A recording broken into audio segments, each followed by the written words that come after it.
এক ছিল বিড়াল, নাম তার মিঠু। সে ছিল খুবই কৌতূহলী আর একটু অলস। আর ছিল এক চালাক ইঁদুর, নাম টুটুল। তারা থাকতো একই বাড়িতে। মিঠু রান্নাঘরের দিকে নজর রাখত, আর টুটুল সেখান থেকে দুধ পনির চুরি করতে পছন্দ করত। একদিন মিঠু ঠিক করলো এবার টুটুলকে ধরবেই। সে ঘরের কোণে লুকিয়ে থাকলো আর টুটুলের জন্য এক গ্লাস দুধ রেখে দিল ফাঁদ হিসেবে।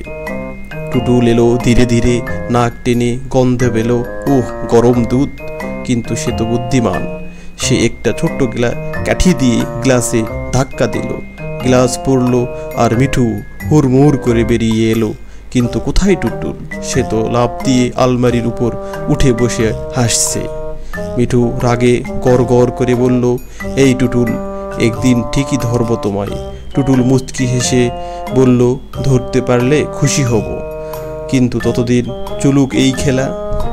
এরপর তারা প্রতিদিন একে অপরকে বোকা বানাতো, দুষ্টামি করত, কিন্তু আসলে তারা ভালো বন্ধু হয়ে গিয়েছিল, যদিও কেউ কাউকে সেটা বলতো না।